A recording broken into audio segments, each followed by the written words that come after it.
Okay, I'm going to show you how to set up a kite to go in a train the way I was taught a few years back.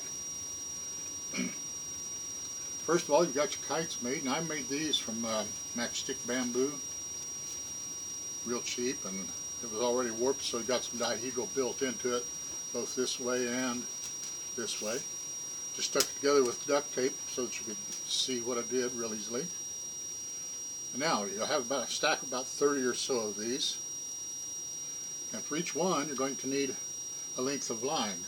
This is mighty heavy line here. It's like 200-pound line. I'm just using it that big to show you how it's done. Just use your regular flying line for the kites, unless you've got a long, long string, and then there's a formula to figure out how strong they should be between sections. You start out by doubling your line over in half, tie an overhand knot on the end, the center end of the line. Make a knot there like so. Then go down a couple of inches. Make another line, or knot in the line. Tighten it up. And then you take one of the legs and go down through 1/4 of the thing and the other through the other quarter. That. So it comes up to where that knot is right there at the bottom, or where these spars cross. Then go down and tie one more knot, about as close you can get to it, which is going to be about a 1/2 inch or an inch, and it's not critical. Tie your third knot, tighten it up, and go up to the end, or another couple of inches, or whatever you want. It's not critical on the measurements. Nothing in kite building is extremely critical. I call them planned modifications. If it's longer, then it should be like this one, then just cut off your excess.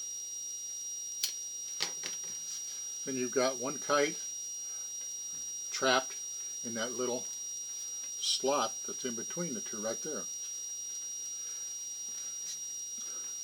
Now you're going to need about 1.5 times the span in between each pair of kites.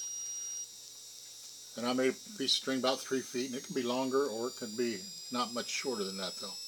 But the rule of thumb is around 1.5 times the spar width. Make a loop on one end of your kite line. Pull a standing end through. That creates a knot, a lark's head knot. Fasten your lark's head knot around this line. Let it slide up against the other knot, and then you've got your kite fastened to it. Now to fasten the next kite up here, use another line that you have prepared.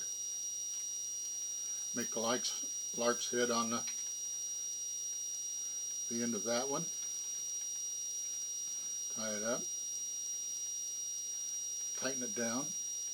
Then go on up.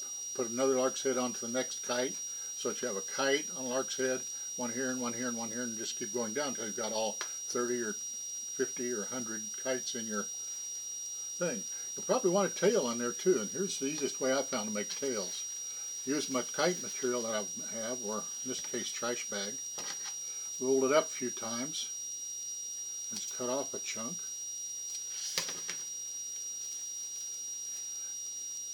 Being a kite trash bag, it has circles, so just snip that circle in half.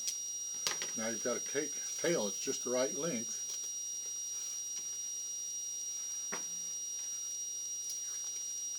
For your kite.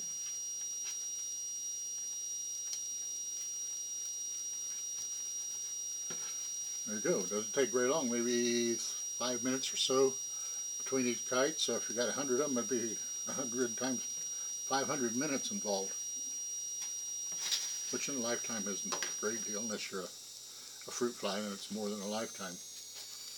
And there you go. Hope that's helped. And if you have any questions, be sure to get in touch with me. Now this works for all the kites except for all the very top 4 or 5 kites, and they have to be bridled differently than this. These are just the ones that are in between. And the good thing about it is, if this one gets crunched up, then it's real easy to just take these strings loose,